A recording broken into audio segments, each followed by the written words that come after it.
যারা স্বাস্থ্য সচেতনের জন্য বাইরের খাবার খান না, ঘরের খাবার খান মন ভরে, তারা কি জানেন নিজের অজান্তে বাসার খাবারগুলোই স্লো পয়জন হিসেবে আমাদের শরীরের ভিতর ঢুকছে।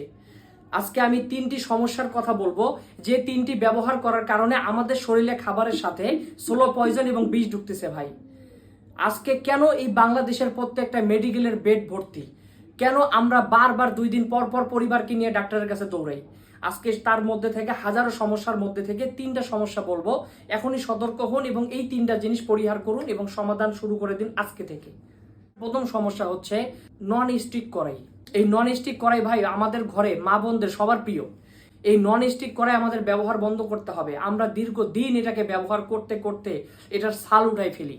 যখন আমরা খাবার রান্না করি এই নন স্টিক কড়াইয়ের মধ্যে, এটার যে ব্যবহার করার ফলে অনেক দিন এটার যে ছাল উঠে গেছে, এটা কেমিক্যাল খাবারের সাথে মিশে আমাদের শরীরে ঢুকতেছে ভাই স্লো পয়জন হিসেবে। আমরা 2 দিন পর পর পরিবারকে নিয়ে যাচ্ছি ওদের ডাক্তারের কাছে, ডাক্তার উড়াদুরা ভাই আমাদের থেকে ভিজিট নিয়ে বড় লোক হচ্ছে। ডাক্তার কখনো বলবে না এগুলোর গোড়া কোথায়, অসুখের সমস্যার গোড়া কোথায়, কারণ এটা বললে তাদের চিকিৎসা বন্ধ হয়ে যাবে, তাদের টাকা ইনকাম করা বন্ধ হবে ভাই। এটা হলো সব থেকে বড় বাস্তব কথা আমাদের দেশে। তো দীর্ঘদিন যখন আমরা এই নন স্টিক কড়াইটা ব্যবহার করি ভাই, তখন কিন্তু এটার সাল ডাল সব উঠে যায়। তো তখন আমরা এটা ফালাই দিব, এটার ব্যবহার করব না। স্টেনলেস স্টিলের যে কড়াই সেগুলো ব্যবহার করব এবং লোহার কড়াই ব্যবহার করব। সব থেকে ভালো হয় যদি মাটির পাত্র ব্যবহার করতে পারেন। দ্বিতীয় নাম্বার হচ্ছে প্রতিটা ঘরে পাকঘরের মধ্যে ঝোলানো থাকে প্লাস্টিক কাটিং বোর্ড। ভাই আমরা এই কাটিং বোর্ডে যখন চাকু দিয়ে কাটার দিয়ে সবজি কাটি, তখন এই সবজির সাথে প্লাস্টিকের কণাগুলো যায় আমাদের পেটে। একদম ছোট ছোট সূক্ষ্ম মাইক্রোপ্লাস্টিক তৈরি হয়ে আমাদের পেটে যাচ্ছে, যা খালি চোখে দেখা যায় না।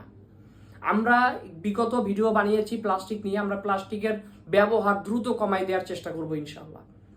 এবং এই প্লাস্টিকের কাটিং বোর্ড না ব্যবহার করে এটার সমাধান একটাই, সেটা হচ্ছে প্রাকৃতিক বান্ধব হচ্ছে কাঠের তৈরি কাটিং বোর্ড ব্যবহার করা, এবং সেখানে আপনার স্বাস্থ্য ঝুঁকি কম থাকে, স্বাস্থ্য নিরাপদ থাকবে ইনশাআল্লাহ। দ্বিতীয় নাম্বার হচ্ছে আমাদের সব থেকে বেশি ব্যবহৃত করা ফয়েল পেপার।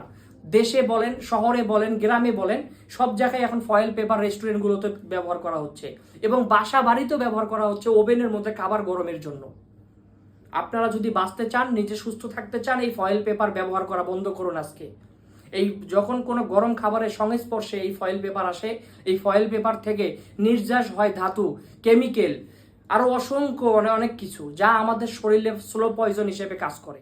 অজান্তে আমরা এগুলো খেয়ে ফেলি ভাই, অনায়াসে খেয়ে ফেলি।